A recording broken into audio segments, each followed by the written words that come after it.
buenos días y bienvenidos a Sin Guión. Empezamos una semana cargados de información, luego de un fin de semana donde han pasado muchas cosas. Betsy Chávez está en el limbo. Está aquí y no está aquí, está allá y no está allá. De eso vamos a hablar en este programa.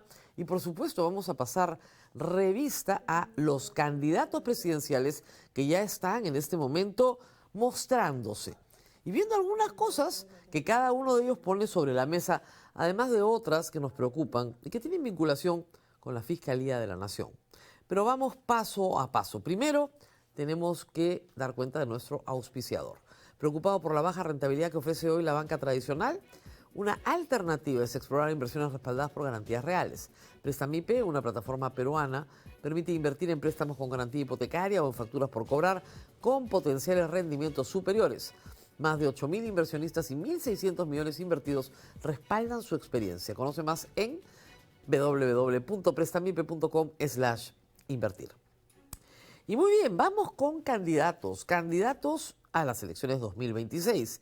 Nuestro primer candidato ya no va a ser candidato. Martín Vizcarra fue sacado de carrera, esta vez por la OMPE. A mí me quedó la duda si la OMPE te puede sacar de carrera o tiene que ser el jurado, pero después me explicaron que para la OMPE, la lista presentada por el partido Perú Primero no tiene valor porque Vizcarra no puede, la lista sí se sostiene, Mario Vizcarra encabeza la lista, pero Martín Vizcarra, como primer vicepresidente, no puede postular porque no pertenece al partido político Perú Primero.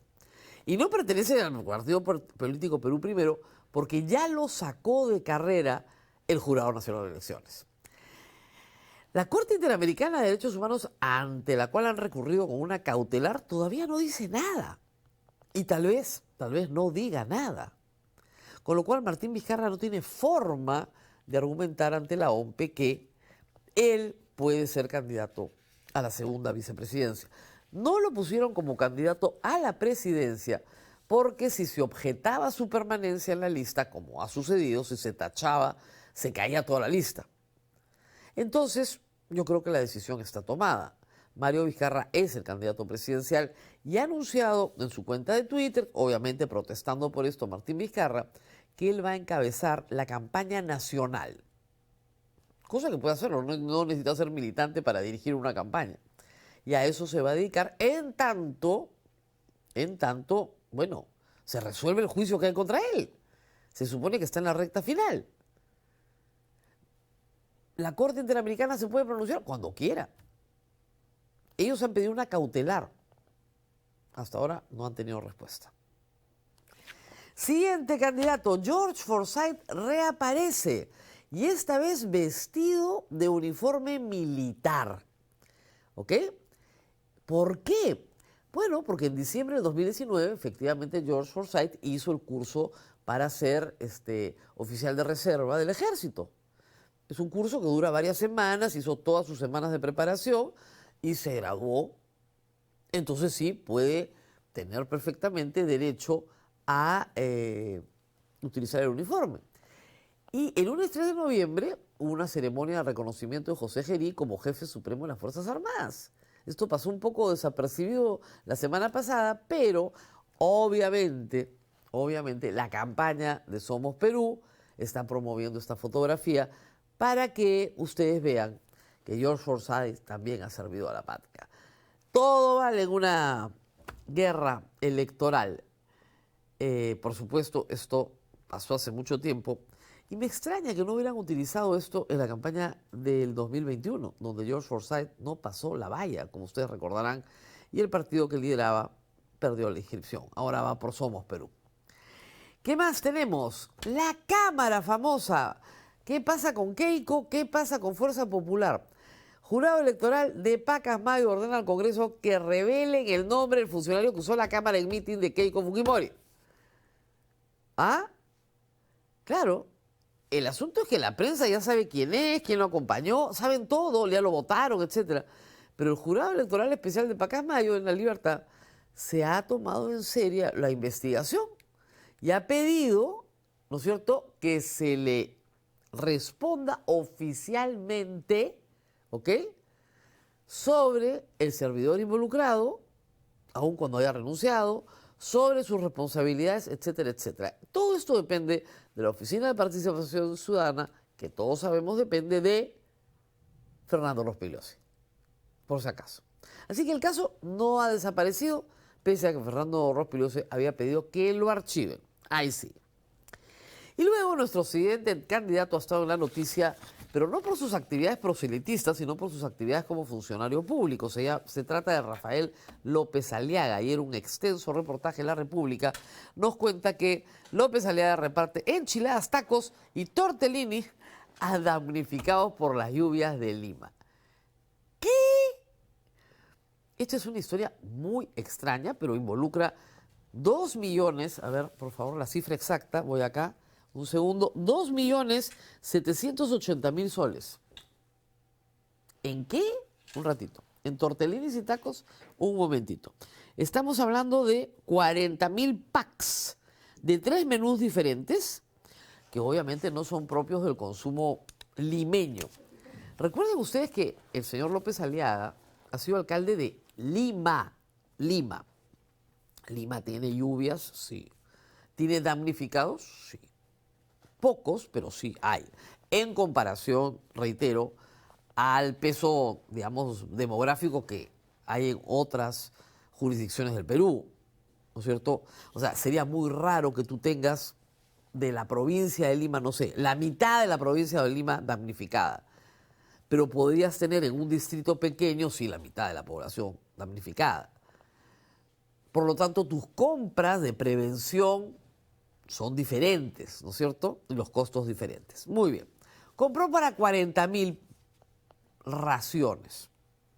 En una ciudad, reitero, que si sufre una inundación, el resto de la ciudad puede auxiliar inmediatamente.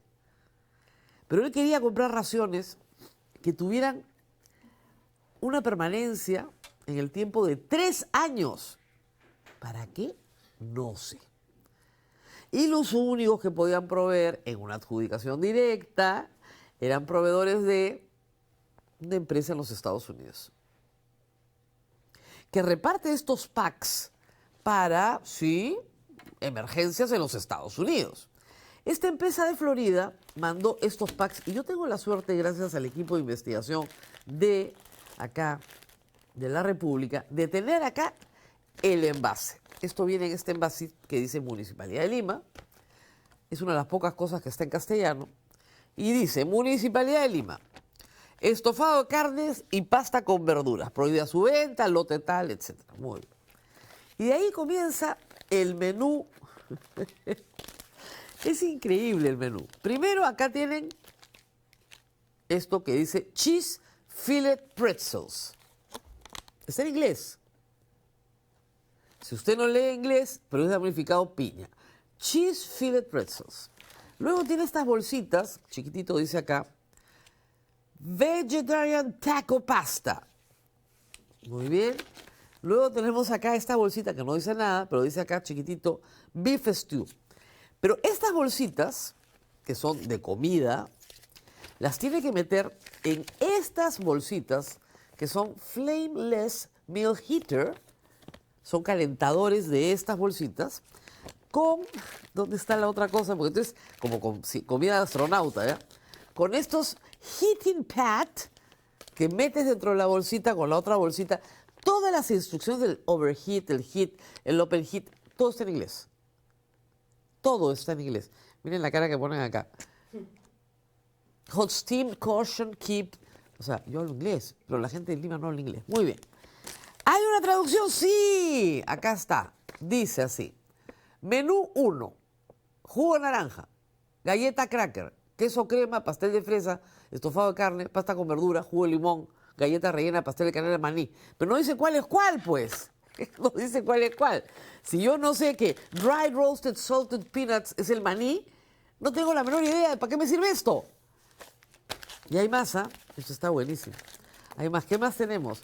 Riquísimo. Pop Tarts. Son bien ricas, ¿ah? Brown sugar cinnamon. Y tenemos Pop Tarts de fresa. Estas son de fresa. De todas maneras. Las fresas son riquísimas. Muy bien. Y acá tenemos jugo de limón. Como no va a haber limón ni jugo de naranja, entonces te dan jugo de limón y jugo de naranja. Este de limón, limonada, naranja. Muy bien. Quesito para esparcir, cheese spread. Y tenemos cracker. ¿Qué tal? Ya, después que nos diga López Aliaga que no nos hemos tomado el trabajo. Ah, sí, acá están los nutrition facts en inglés del beef stew y del vegetarian pasta. ¿Qué tal? Me encanta alpaca, me divierten mucho estas cosas. ¿No pueden comprar algo en castellano? Este paquetito ha costado $69.90, $20. No está mal, ¿ah? Yo no le objeto nada al proveedor. Es su producto, es su negocio.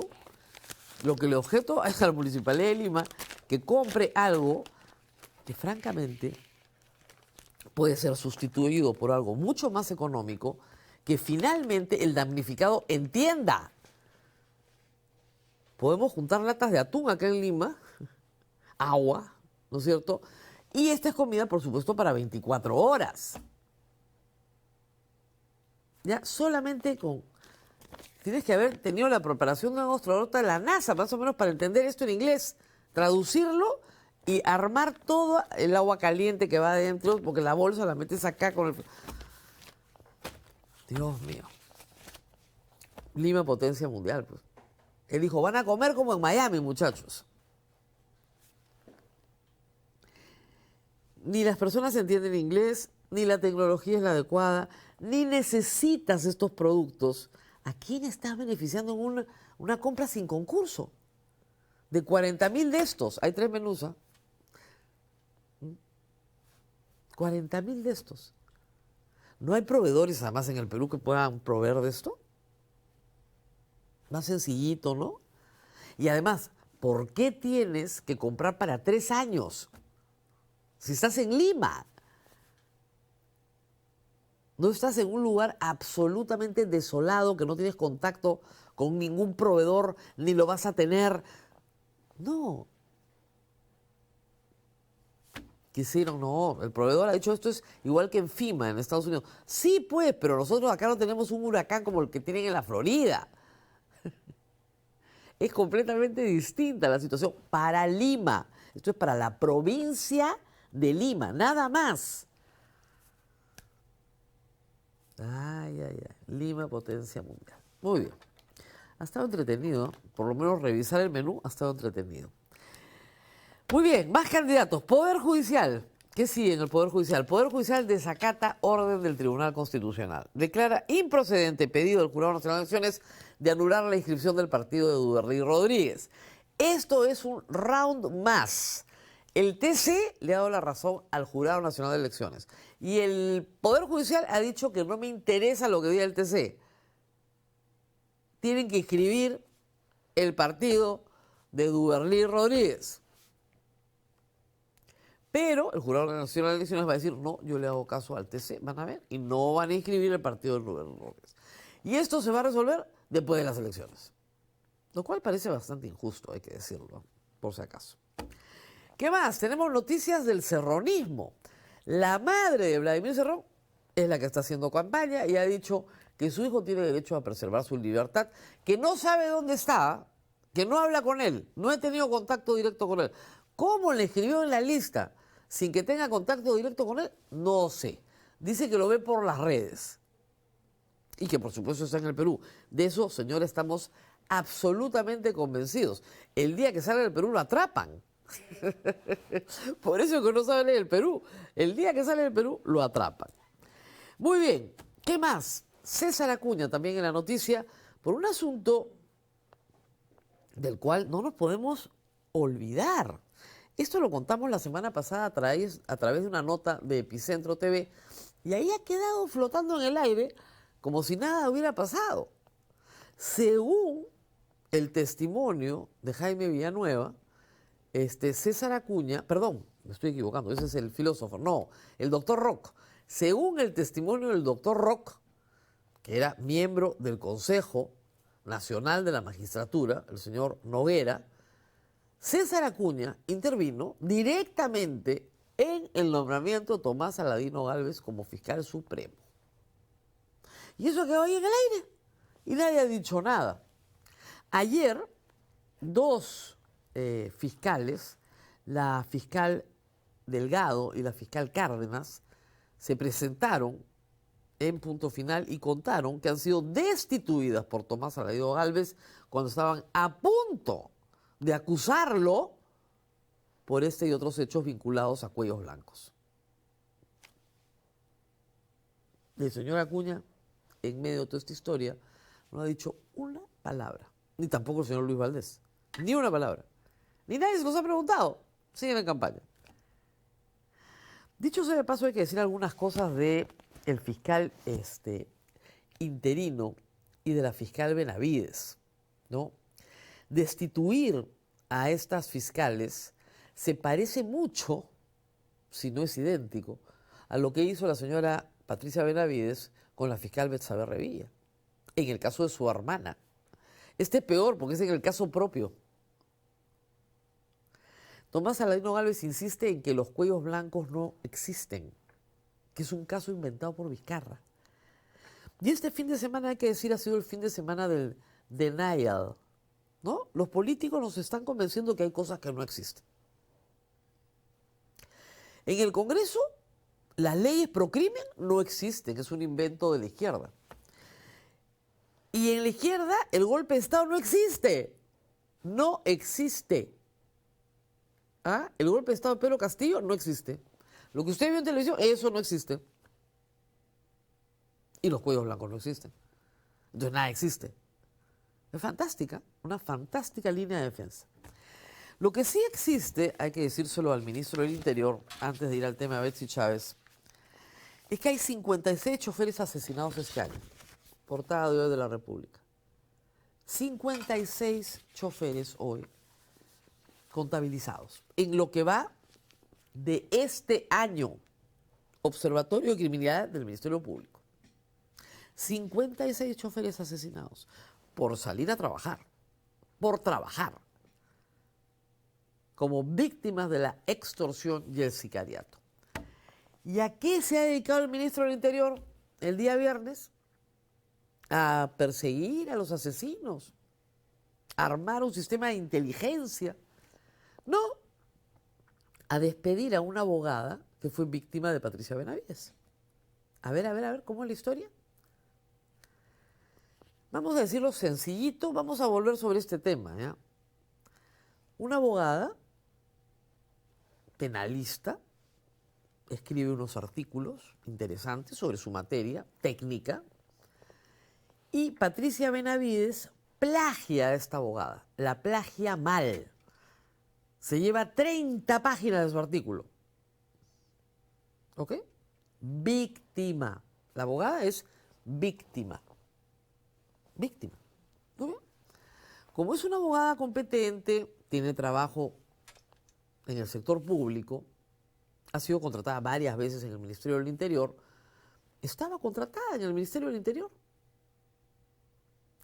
Y el día viernes, una campaña troll y jueves salvaje contra esta señora víctima de plagio, la pone como objetivo para demostrar que es una persona que en su propia tesis ha plagiado. No, nadie se atrevería tanto, no. Utilizó el término en su tesis para graduarse de abogada, usó el término conflicto armado interno. Es decir, han ido a rebuscarle la tesis a una persona de mando medio, con una función de asesoría. Han ido a buscarle todo, porque claro, es la víctima del plagio de Patricia Benavides, una campaña troll brutal. Y como ha usado el término conflicto armado interno y no terrorismo, es sospechosa. Y la han votado. Y el ministro ha salido en Willax a decir con mucha honra que no va a permitir.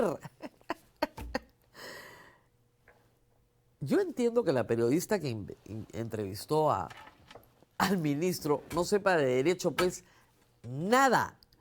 Conflicto armado interno es una categoría jurídica del derecho internacional público. Se usa en todo el planeta. no es un invento caviar del IDL. O sea, pueden ser salvajes entre ustedes, ¿no? Pero ya no den vergüenza internacional.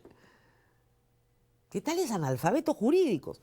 La tesis era sobre desaparición forzada de personas. ¿Ok? Entonces, si un militar desaparece a alguien, ¿es terrorista? ¿Ah? ¿En serio? Es peor, ¿ah? ¿Hay que procesarlo por el delito de terrorismo? Por eso se llama conflicto armado interno, una categoría internacional que no niega nada, sino que incluye las graves violaciones de derechos humanos del ejército, que también existieron. La abogada dice que cuando la citaron para votarla le dijeron que estaba en la lista negra del Congreso de todos los que han trabajado en el IDL. Nunca en su vida trabajó en el IDL, nunca en su vida. Una de los portales de IDL que se dedica al derecho, no el Reporteros, el de derecho, publicó uno de sus artículos. Ese es el nivel. Entonces, ese ministro del Interior, el señor Tiburcio, no se va a dedicar pues a los 56 choferes asesinados. Se va a dedicar a ejecutar las venganzas de Patricia Benavides. Una venganza, la verdad, bastante extraña, dado que esta abogada es la víctima de Patricia Benavides. A ella le plagiaron su trabajo. Se enteró por los medios y la votaron el viernes. A eso se dedica el ministro del Interior. No hay forma pues que esto mejore. No hay forma. Entre los cheese, fillet pretzels, ¿no? Y el ministro del Interior que persigue asesoras plagiadas por la fiscal que está sentada ahorita en la Junta de Fiscales Supremos. No hay forma, pues. Ah, por si acaso, hoy hay Junta de Fiscales Supremos donde se van a volar los equipos especiales. Varias organizaciones de derechos humanos han pedido que no lo hagan y que Patricia Benavides, por supuesto, no participe en esa discusión y que se elija a otro fiscal de la nación que no tenga los conflictos de interés que tiene este. No les van a hacer caso, pero se los cuento por si acaso. Hoy se tiran todos los equipos especiales. El pacto avanza. Pausa y regresamos con Betsy Chávez.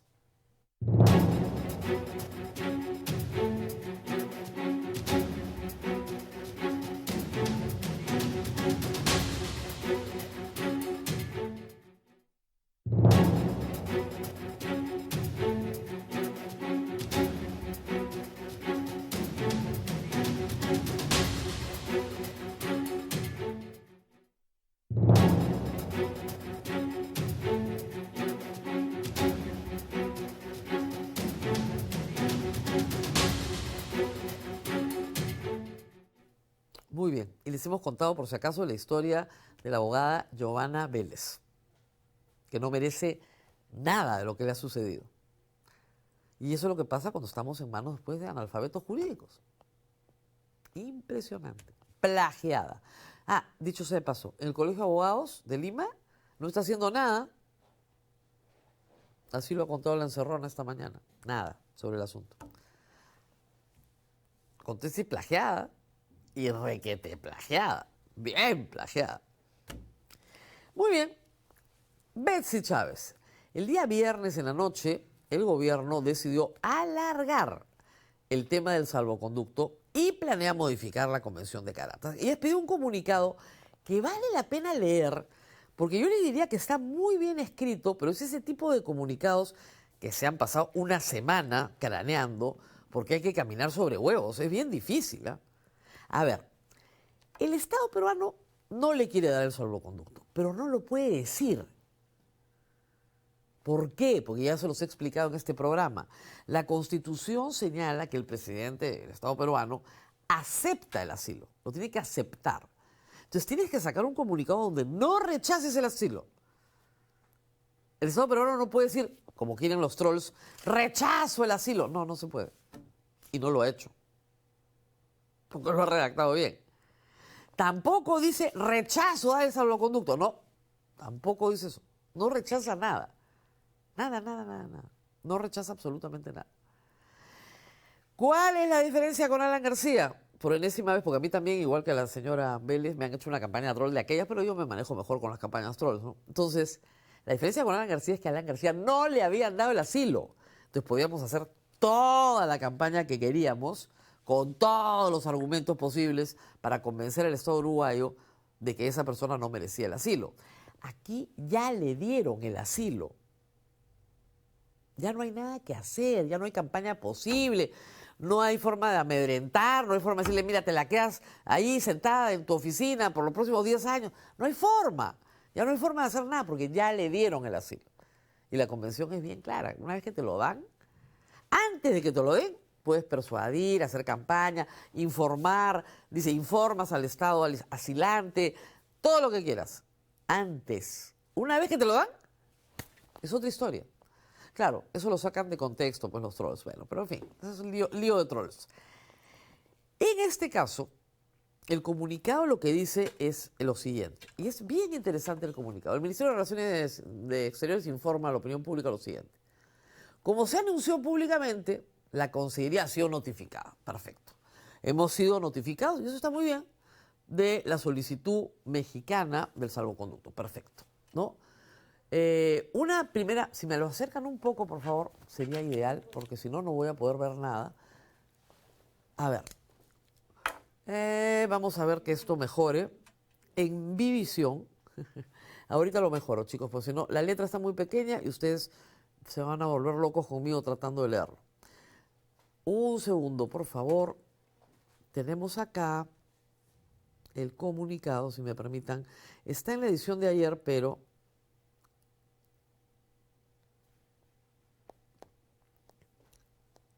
Un segundo, por favor. Acá está. No veo nada y hay que arreglar esto. Ah, ahora sí. Dice acá el comunicado. El Ministerio de Relaciones Exteriores informa a la opinión pública lo siguiente. Como se anunció públicamente, la Cancillería ha sido notificada, ha realizado, un análisis, eso es lo primero. Ha realizado un análisis de la solicitud mexicana de salvoconducto para la señora Betsy Chávez. Se han efectuado no solo consultas internas, sino también con expertos juristas de la región. Muy bien. Una primera conclusión de este proceso de análisis jurídico-político es que desde la adopción de la Convención de Caracas de 1954 en el marco de la OEA, se ha producido una evolución negativa de su práctica internacional. Se ha constatado en distintos casos, no solo vinculados al Perú, que en los últimos años se ha hecho un uso indebido de esta norma, calificando a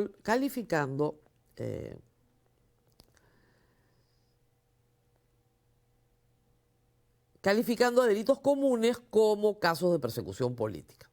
Lo cual es verdad. En eso, hasta ahí, perfecto, no hay ningún problema. El gobierno de Perú considera que esta práctica desnaturaliza la esencia de la convención, concebida para proteger a nacionales de Estados miembros del sistema interamericano de persecuciones políticas. En ningún caso debe utilizarse para eludir la aplicación de leyes nacionales para que personas que han delinquido puedan librarse de decisiones judiciales. De acuerdo. Manifiesta su profundo malestar y rechazo porque el derecho al asilo se ha desvirtuado al otorgarse a quienes no sufren protección en estados democráticos, sino que más bien son procesados o incluso condenados por delitos comunes. Por esa razón, el Ministerio de Relaciones Exteriores, por disposición del presidente de la República, planteará ante los miembros de la OEA una propuesta de modificación de la Convención de Caracas de 1954 para evitar que esta tergiversación de su esencia continúe ocurriendo. Se iniciará de inmediato un proceso de consultas con otros países miembros de la OEA para adelantar esta propuesta, cuyo objetivo central es que el imperio de la ley sea respetado por todos los habitantes de las Américas. Oportunamente se hará conocer el resultado de estas gestiones que se llevarán a cabo de manera muy urgente.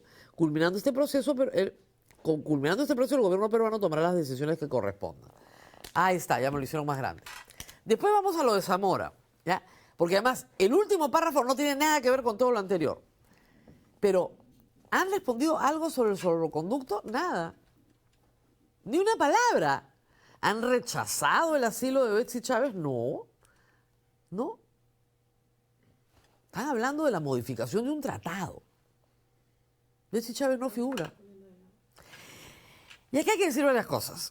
A ver, la primera, un tratado no se modifica de manera inmediata y urgente, menos uno que viene de 1954. Un periodo de consultas necesario, una discusión pública, etcétera, demora 1 año, 2 años, y eso excede largamente el periodo presidencial del señor Geri.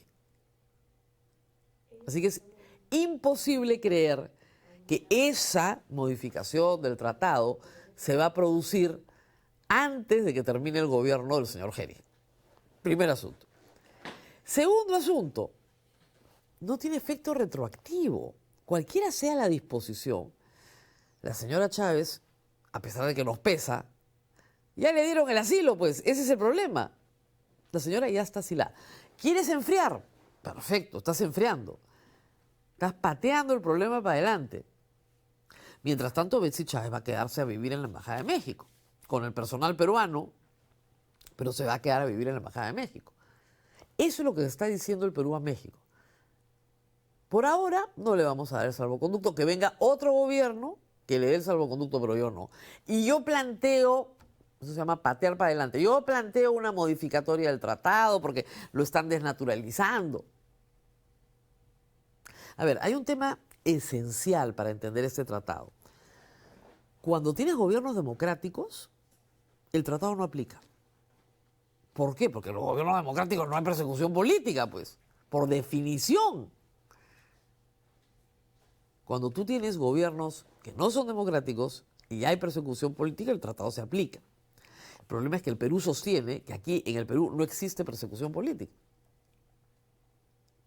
Y el resto del mundo, cuando hagan las consultas, van a sostener que el Perú no tiene una democracia como tal. Ese es el problema que tienen las consultas del Perú. ¿Y a quién le va a consultar? A Brasil, que tiene a Nadine Heredia. A México, con el que estamos peleados. A Colombia, con el que no tenemos relaciones. ¿Quién nos va a ayudar en esta modificación del tratado? El único que nos va a ayudar es Ecuador, que ha tenido el mismo problema. Pero Ecuador está siendo juzgado en la Corte Internacional de Justicia. La buena noticia para la Cancillería, y a lo que se aferran muchos, es que cuando Noboa mandó ingresar a la Embajada de Ecuador y violó todas las leyes internacionales y fue llevado inmediatamente a la Corte Internacional de Justicia, cuando México pidió medidas cautelares, la Corte Internacional de Justicia no se las dio. Entonces sí, esa es la esperanza, que la Corte Internacional de Justicia entienda que el tratado se ha desnaturalizado, pero eso también es a largo plazo. Mientras tanto, Betsy Chávez se va a quedar encerrada dentro de la embajada.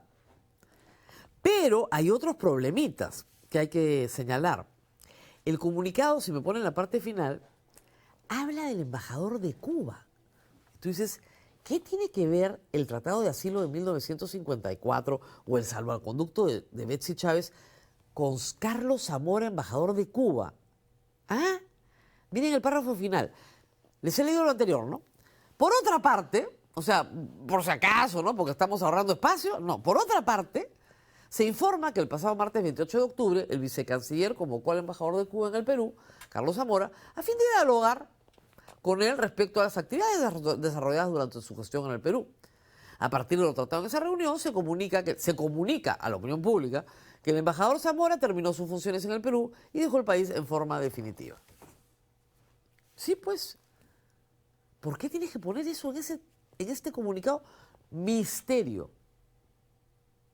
Y hay algo más interesante todavía. Esta es una nota de la República. El señor Zamora se ha retirado del Perú tras concluir su misión diplomática y no por invitación del gobierno. Lo que tú leías entre líneas es que lo habían invitado a retirarse. Pero no lo han invitado a retirarse.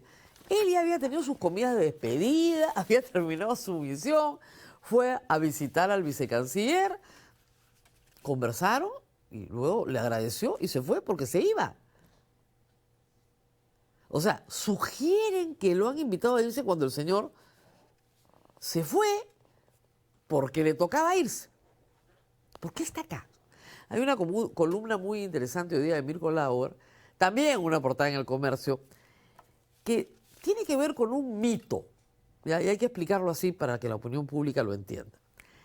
Cada vez que se quería armar una teoría de la conspiración en el Perú, el gallo Zamora era el culpable, pero de todas las cosas, ¿ah? de las actividades de Pedro Castillo, del golpe de Estado de Pedro Castillo, de las protestas contra Dina Boluarte. Todo es culpa del Gallo Zamora. Absolutamente todo. ¿Por qué?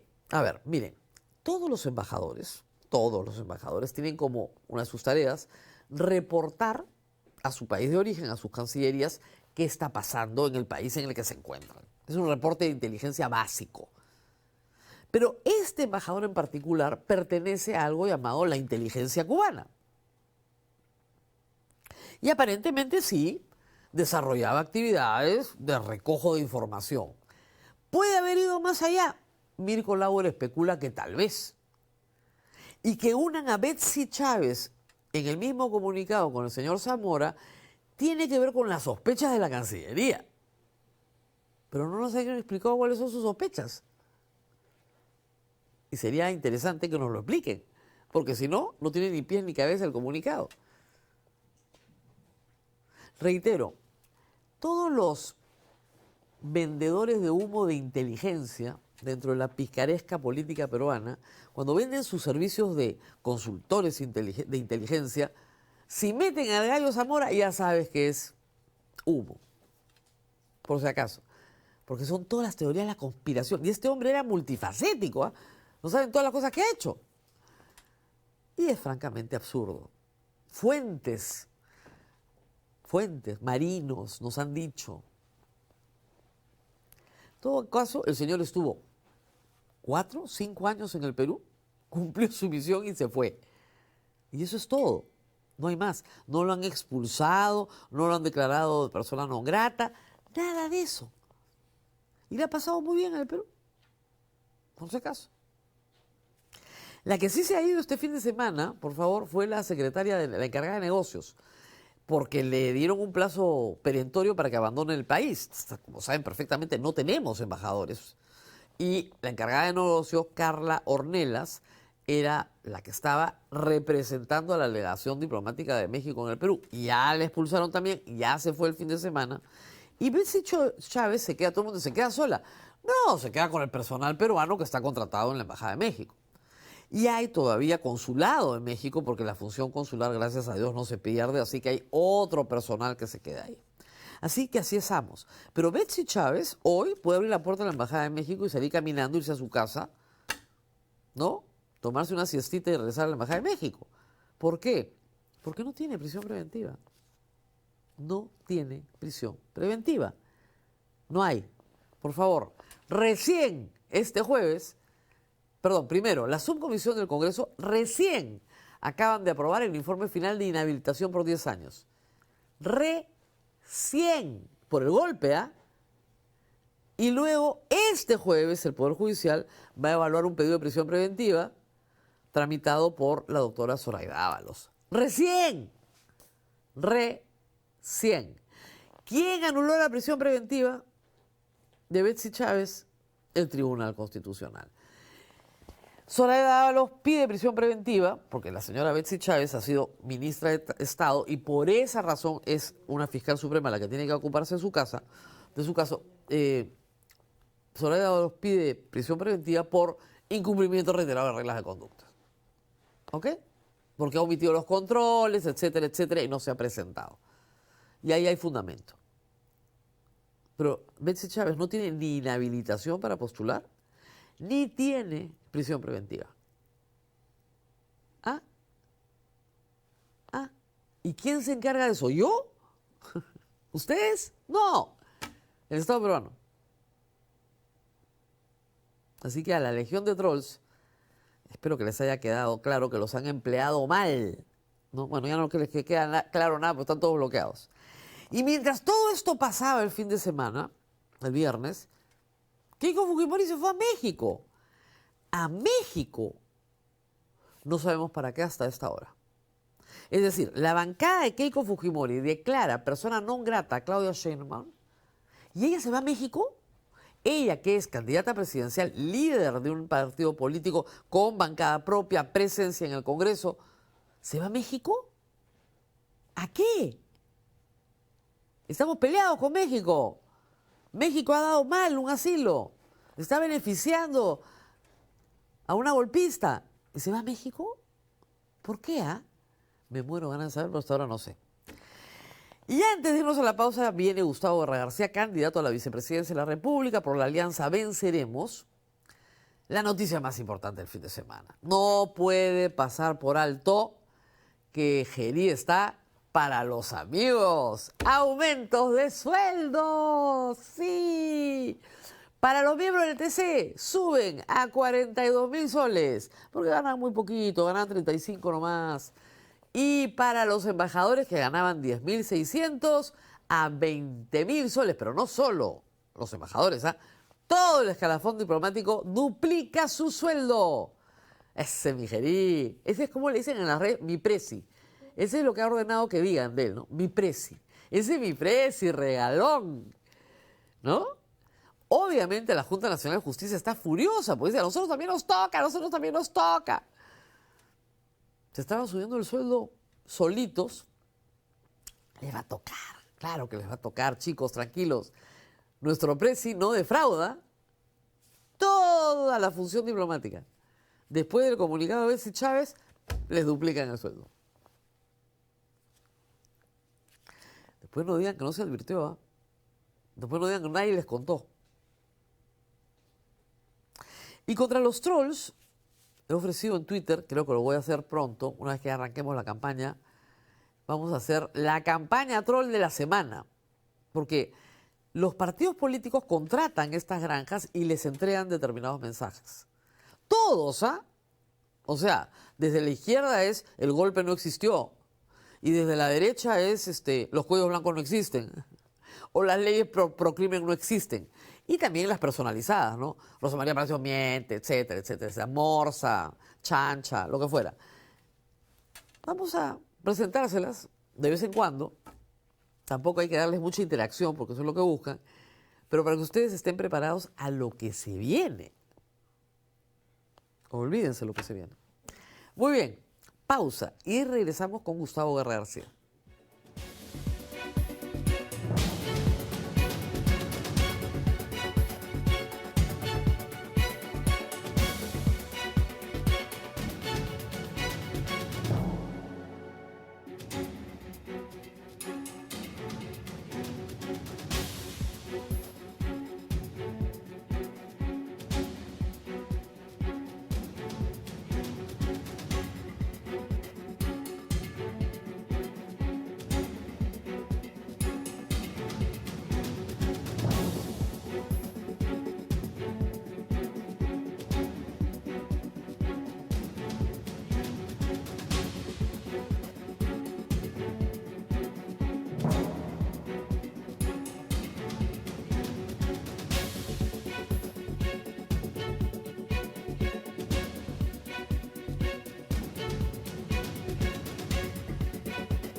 Bueno, y estamos con Gustavo Guerra García. Yo ya tengo el pack ya envasado, ¿eh? Acá tienen su pack, Porky Pack.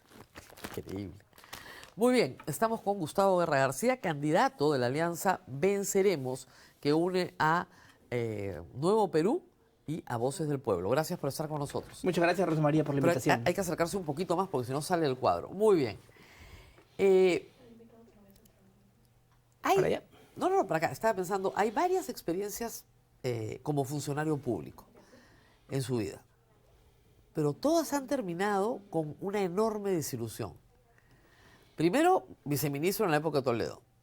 Luego, en Protransporte, como presidente de Protransporte en la época de Susana Villarán.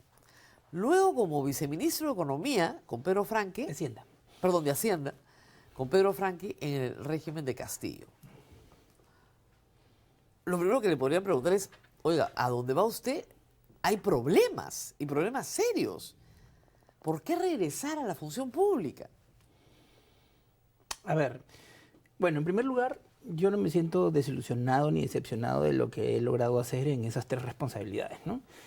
Como viceministro de Transporte hicimos muchísimas cosas que el país necesitaba, reglamentamos el SOAT, que salga muchas vidas, recuperamos la categoría 1 de aviación civil, iniciamos un montón de obras que la gente reclamaba masivamente en las regiones, y para mí fue una etapa gloriosa, feliz, de poder hacer miles de cosas por el país. Implementamos los institutos viales provinciales en casi todos los gobiernos provinciales, y por lo tanto yo creo que mi tarea fue la que tenía que hacerse, ¿no? Y lo mismo como viceministro de Hacienda, ¿no? Comenzamos con un déficit que nos dejaron de 8.9%, lo bajamos a 2.7%, hicimos el bono a los pobres más grande que se ha hecho en la historia del Perú, 5.400 millones de soles con cuenta DNI, y motorizamos todas las cosas que tenían que hacerse para reactivar la economía. Cuando los economistas proyectaban que íbamos a crecer 7%, crecimos 13.5%, y sobre todo, lo más importante, hicimos crecer la inversión privada más de 30%, cuando nadie pensaba que eso iba a ocurrir. Y ahí están las cifras. ¿Con Pedro Franque? Claro, con Pedro Franque. La inversión privada que... ¿Creció 0? No creció 0, creció 30%. Sería bueno que revises las cifras del marco macroeconómico. Y fue un crecimiento que no se ha dado así ni antes ni después. Perdón. No estoy hablando del rebote de la pandemia, estoy hablando del 2022. Sí.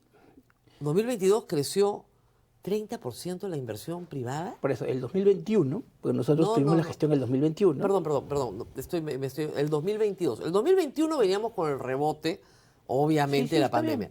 Pero el 2022, la inversión privada creció 0.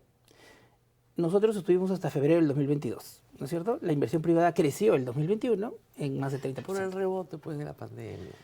Sí, pero la inversión privada... Si usted compárame 2021 contra 2020. Yo te puedo aceptar que me digas que gran parte del 13.5% de crecimiento del PBI es rebote de la pandemia. Eso sí, porque no se afectaron los factores productivos y se recuperó. Igual hicimos muchas cosas para que la corrupción sea mayor a lo que todo el mundo preveía. La inversión privada se espantó. Pero la inversión privada creció, sobre todo en las compras de bienes de capital. Diego Bellido quería expropiar como nunca antes. Porque el gas. No. Pedro Franque hizo un gran trabajo para tranquilizar a los mercados y mantuvo la marcha de la economía. Hizo lo que y pudo, eso claro. se reflejó en un crecimiento de la importación de bienes de capital en los órdenes de magnitud que yo estoy señalando, y eso es comprobable. Entonces está muy contento con lo que hizo con Sí, Pedro Castillo. Igual, en la reforma del transporte urbano, mira, yo no he visto otro momento en el cual se haya hecho un esfuerzo mayor por tratar de poner orden en el transporte urbano, hablar con los transportistas, que estén en la planilla, los choferes, que la flota pase a propiedad de las empresas, y logramos hacerlo acá, en el corredor Arequipa-Tacna-Garcilaso, que tú puedes ver todos los días, y que tanto la Arequipa como Javier Prado están mucho más ordenadas cuando retiramos miles de unidades de flotas y las reemplazamos por un número menor de buses a gas que contaminan mucho menos, ¿no? Ustedes van políticamente desde la izquierda en una alianza con Bermejo, y Bermejo está preso por terrorismo. ¿No perjudica enormemente a su candidato presidencial, a la NOCA? Yo creo que Guillermo Bermejo es inocente. Él fue absuelto en 2 procesos judiciales. No fue absuelto, se declaró nulidad del proceso y se volvió a hacer. Primero fue absuelto y luego declaró la nulidad, ¿no? O sea, fue absuelto en 2 procesos con 6 y 7 colegiados, y luego en un tercer proceso, que en un país avanzado y democrático nunca ocurriría que alguien lo juzgaran por tercera vez. Y a mí me parece que es... No lo juzgaron por tercera vez, pues. O sea, los 2 procesos terminan en la Suprema, se declara nulo lo actuado y lo vuelven a procesar. Pero lo declaran nulo después de absolverlo, ¿ok? Él tiene sentencias absolutorias. En primera instancia, pues, sí, pero no arriba, pues. Yo no digo que no. Lo único que digo es, en primera instancia fue absuelto 2 veces. Pero siempre cambian los hechos, pues, para que parezcan diferentes. No estoy de acuerdo cordialmente con que me digas que siempre cambio los hechos, porque nosotros tenemos las sentencias absolutorias del primer proceso y del segundo. Pero usted sabe que yo no he dicho que sea una sentencia firme, he dicho, tuvo 2 sentencias absolutorias en primera instancia, queremos hablar así súper estricto, ¿ya? Y fuerzan un tercer proceso en el que lo encuentran culpable sin que haya ningún elemento de prueba. En mi opinión, Guillermo Bermejo es inocente, y el alegato que va a ser su defensa va a demostrar eso en la Corte Suprema, ¿no? ¿Y usted cree que eso no afecta a la alianza en absoluto? No, claro que nos afecta, porque nos han quitado un líder importante de la alianza y un actor significativo para nosotros. O sea, obviamente sí nos golpea, eso es indudable, ¿no? Pero Guillermo Bermejo es inocente, y esto es parte de una política muy grande donde intereses económicos y políticos interfieren con determinados sectores del Poder Judicial para sacar candidatos de carrera. Eso me parece que está clarísimo, ¿no? Y es parte de lo que explica por qué a Betsy Chávez le dan un asilo político en México, ¿no? ¿Por qué cree que al final del día la izquierda está tratando de no cargar con la mochila del desastre de Pedro Castillo? A mí me parece que eso es lo que están tratando de hacer todos, pero usted no. A ver, la izquierda es como varios ingredientes, ¿no? Sí, claro, es un A ver, cóctel grande. nosotros hicimos un acuerdo político con el Partido Perú Libre y con Pedro Castillo en lo particular. Para que quede claro, nosotros es Nuevo Perú. Nuevo Perú por el buen vivir. Sí, Exactamente. correcto.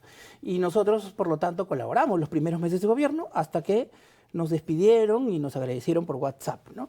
Y ayudamos bastante porque, por un lado, cuando pactamos el plan bicentenario, sacamos al candidato Pedro Castillo de algunas propuestas absurdas que estaba haciendo que afectaban temas de democracia y temas del Tribunal Constitucional y otras cosas. Y luego, en la economía, logramos que no se espanten los mercados, que no se maximice la fuga de capitales y que se restablezca el crecimiento de la economía, generando confianza con los sectores Ustedes privados, son ¿no? responsables de moderar a Castillo. Nosotros somos Vladimir responsables...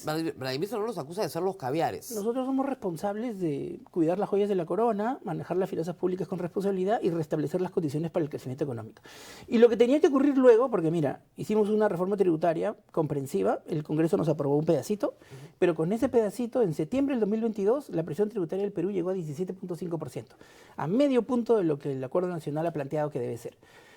¿Y qué ha ocurrido después? El gobierno de Dina Boluarte ha dado exoneraciones a mansalva que nos cuestan, según el informe del MEF expuesto en la comisión de Ruth Luque, 27.000 millones de soles anuales. Nosotros no hemos desbaratado la economía, hemos manejado con responsabilidad la economía y la volveremos a manejar en el gobierno de Vicente Alanoca. Muy bien. Entonces, lo que usted dice es, de Castillo nosotros solamente hasta febrero del 2022. El resto no es nuestro. No, porque ellos rompieron el acuerdo con nosotros unilateralmente, y como te digo, a Pedro Franque y a Nay Durán les dieron las gracias por WhatsApp. Claro. Ni siquiera nos avisaron, ¿no?, que íbamos a ser todos retirados del gobierno. Entonces, Pedro Castillo rompió unilateralmente este tema. Lamentablemente después, en mi opinión, ¿no?, cometió un gravísimo error político al intentar un golpe de Estado que nunca se concretó. Y luego el Congreso lo destituye de forma irregular, ¿no? Irregular. ¿Usted cree que no debió haberlo destituido? No, yo creo que debieron tener los 104 votos que yo entiendo 105. que se requieren, 105 que se requieren hogar y solo tuvieron 101, ¿no? 104. Entonces, me parece que por lo menos hay problemas de procedimiento, ¿no? Ya. Que debieron haber tenido más cuidado, ¿no? Ya, Así como y no ahora, se puede tener un presidente mientras no los vacaba. ¿Pedro Castillo debe ser condenado por el golpe de Estado? Yo creo que él debe tener una sanción que corresponda a lo que hizo, ¿no? Que fue un intento de golpe de Estado, ¿no? O sea, solo por conspiración. Por un intento de golpe de Estado, que es lo que objetivamente ha hecho frente a todos los peruanos, y con lo cual yo no estoy de acuerdo que haya hecho eso, y además eso es lo que le dio a los sectores que perdieron las elecciones la oportunidad de tomar el control del gobierno y gobernar con Dina y seguir gobernando hasta ahora con el presidente Gerí. Por lo tanto, yo estoy en desacuerdo con ese tema. Ahora, a mí me parece que Pedro Castillo debería enfrentar su juicio en libertad. ¿Y Betsy Chávez? Independientemente de lo que yo piense sobre Betsy Chávez o si los causales, a mí me parece que aquí, como tú lo has señalado, ¿no?, el país asilante es el que determina si merece tener el asilo. Así que para mí no hay nada más que discutir. El artículo 32 de la Constitución dice claramente cómo es el procedimiento y el criterio es del país asilante. Por lo tanto, Betsy Chávez debe recibir su salvoconducto y ir a México a cumplir su asilo, como es un derecho que el Perú ha consagrado en la Constitución y no solo en la Convención, ¿no? Yo entiendo que no se pongan de acuerdo en un frente con Vladimir Serrón, ¿no? Ya imposible, pero con Juntos por el Perú, ¿por qué no pudieron llegar a un acuerdo como antes?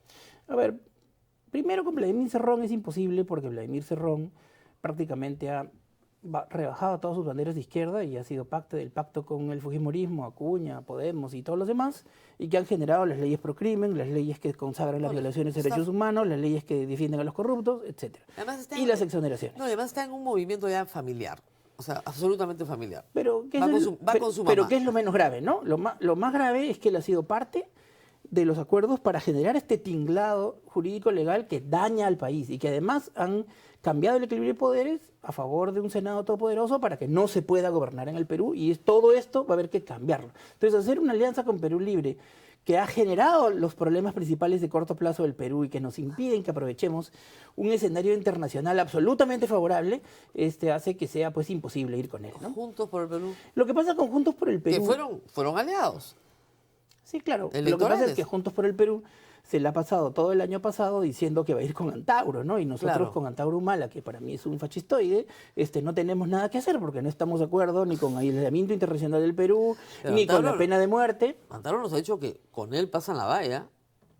Pasarán, pues, pero nosotros no estamos de Y que acuerdo hay con los ocho, planteamientos de... ocho partidos de izquierda lo han llamado. ¿Seguro? Yo pensé que ustedes también, pero no. No, nosotros Más bien no ha lo sido el hemos factor llamado. de Ese es el división. factor que hace que no podamos haber hecho un acuerdo con Juntos por el Perú, porque obviamente Antauro Humala va contra los principios de la izquierda democrática y de la izquierda en general, ¿no? O sea, no estamos de acuerdo con él en nada. En nada, ni siquiera en la nada. Asamblea Constituyente. No, en la Asamblea Constituyente sí, ¿no? Ah, ya, pero con ahí sí. diseño, pero siguiendo el diseño constitucional, ¿no? Nuestra propuesta es hacemos una negociación con las bancadas, vamos vía referendo a consultar a la población si quiere una asamblea constituyente y así vamos hacia una nueva constitución. Como corresponde, ¿no? Como que hay que trabajar en un país Más despacio. que tenemos que ir a ordenar. No más despacio, ¿no? A ver, ¿qué ha pasado hoy día? Tenemos 53% de los artículos de la Constitución modificados desde el 1993 y las peores modificaciones durante el gobierno de Dina Boluarte. Y esas modificaciones que imposibilitan la capacidad del Ejecutivo para gobernar y que lo someten a un Congreso preventario, ¿no es cierto?, y mercantilista, tiene que cambiar, ¿no? Y eso significa que hoy día el pueblo está mucho más de acuerdo que antes en cambiar la Constitución, porque han visto los desastres que ha hecho este Congreso. Pero yo creemos que el pueblo es soberano, hay que consultarle vía referéndum si quiere o no ir a una nueva Constitución. Si no, intentaremos hacer los cambios en el propio Congreso. ¿Va al Senado? No, yo no voy al Senado, yo no postulo ningún cargo de Congreso o de diputados, solo voy... ¿Por qué? Casi todos quieren ir. Ah, claro, pero yo soy el jefe de programa de la Alianza Ya. y estoy yendo acompañando a Vicente como vicepresidente. Yo le agradezco a la Comisión Política de Nuevo Perú que me haya planteado esta posibilidad. Ojo que todavía tenemos que ganar las elecciones Sí. internas, ¿no? Porque Nuevo Perú y Voces somos partidos democráticos. Cada uno tiene su lista. Voces tiene su lista y ustedes tienen Sí, su lista. tenemos dos listas. Yo creo que la de ustedes va a ganar. ¿Ah? Espero, Ya. te agradezco los buenos deseos. Ahora, supongamos en un supuesto negado que el señor Alanocua gane las elecciones. ¿No? Y usted sabe que en el actual esquema constitucional, si dura 3 meses, yo creo que es mucho, ¿no? Porque tendrían que ganar una enorme mayoría en el Congreso, cosa que es bien difícil para cualquiera. No lo vacan. Y usted es presidente de la República. Porque No, usted es el primer vicepresidente. Sí, pero, a ver... ¿Qué haría ahí? ¿Renuncia de inmediato? Yo voy a cuestionar tu escenario hipotético, ¿no? Porque Bueno, tú- pero le tú- estoy dando la Sí, carta pero ganadora. yo creo que eso no va a pasar. A ver, ¿No van a ganar? no, sí vamos a ganar. Ya. Lo que no va a ocurrir, ¿no?, es que los que han causado las leyes anticrimen, las leyes pro corrupción, las leyes pro impunidad, las leyes que violan los derechos humanos y las exoneraciones tributarias a mansalva para las grandes empresas nacionales e internacionales vayan a llegar al Senado de forma masiva. Eso no va a ocurrir. Yo espero que La no, gente pero- las va a castigar en las urnas, porque hoy día no se movilizan más porque los abalean, ¿no es cierto? Pero la gente va a castigar a esa correlación de fuerzas del Congreso que ha tomado estas decisiones en contra de todos los intereses del país y a favor de ellos mismos, muy duramente, ¿no? Entonces yo creo que nos vamos a encontrar con fuerzas de derecha distintas, ¿no?, y con fuerzas de izquierda distintas, donde vamos a poder pactar lo principal y que vamos a tener un acuerdo de gobernabilidad para además desarmar el tinglado que desequilibra los poderes entre el Ejecutivo y el Legislativo. Bueno, yo creo que va a haber un péndulo y un nuevo consenso y en ese sentido soy optimista de lo que va a pasar en el Perú y creo que no voy a estar en la disyuntiva que me planteas. Pero eso implicaría un pacto político para que no haya revocatoria del mandato. O sea, ese es el problema. Hoy por hoy, según este Tribunal Constitucional, tú puedes censurar por cualquier causa. Basta con que tengas los votos. Y eso lo hemos visto en vivo y en directo con Dina Boluarte. El mismo día, en la mañana, la señora presidenta estaba muy tranquila desayunando y en la noche ya no era presidenta. ¿Sí? Pero yo creo que las fuerzas de izquierda y derecha que van a llegar al Senado son las que piensan que hay que restablecer el equilibrio de poderes entre el El Ejecutivo y el problema Legislativo. es que es la tentación del poder. El Senado es súper poderoso. Tendrían que renunciar a su poder. Y no van a renunciar a su Tendrían que poder. renunciar a una parte de su poder en aras de la unidad nacional y de poder tener un gobierno que haga una transición ordenada desde este máximo nivel de desafección y desasosiego político hacia un nivel superior. Entonces Pero yo creo que si eso no es sucede, posible, ¿no? o sea, si el Senado no se organiza con mayorías claras y democráticas, inevitablemente su candidato no dura ni 3 meses. Es que yo creo que ese escenario no se va a dar por lo siguiente, ¿no?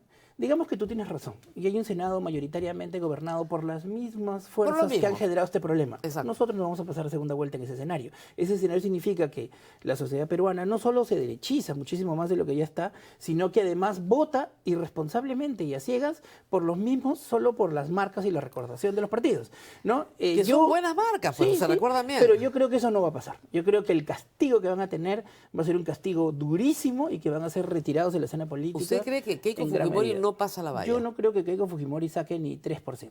Ni 3. No, ni 3, porque aunque ha sido en el pasado Claro. una derecha con arraigo popular con mucha fuerza, la gente ya empezó a desconfiar de ella cuando hizo una campaña de demolición contra PPK, más allá de que uno pueda discrepar con PPK, pero me parece que fue excesivo totalmente, y lo mismo ocurrió con Pedro Castillo, aliado con otros sectores, pero haber hecho lo que han hecho en estos últimos 2 años, que es exoneraciones tributarias para todas las empresas millonarias del Perú, leyes pro crimen, políticas pro corrupción, pro impunidad y pro violación de derechos humanos, eso no se lo va a perdonar la sociedad peruana. La gente no es tonta, todos los peruanos nos damos cuenta de lo que está pasando y van a ser castigados severamente en las urnas, aunque ahorita no se note porque yo creo que las encuestas no dicen nada. Lo que vamos a ver es que los partidos diferentes, ¿no?, que no han estado en esta, de izquierda y derecha, son los que van a gobernar el Senado.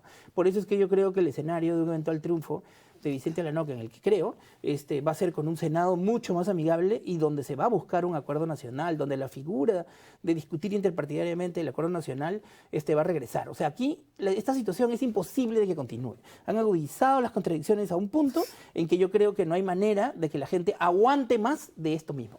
Eso me parece imposible. No es lo que piensan los que están sentados en el Congreso. Todos están postulando la reelección. Dejemos lo que piensen eso para que se descuiden. Pero Nuevo Perú es un caso especial, porque Nuevo Perú no tiene presencia parlamentaria. Sí, claro que tenemos. Sigrid Bazán es parlamentaria de Nuevo Perú. Ah, es la única, ¿no? Sí, es la única. Es la única que sigue en el partido, porque tuvimos 4.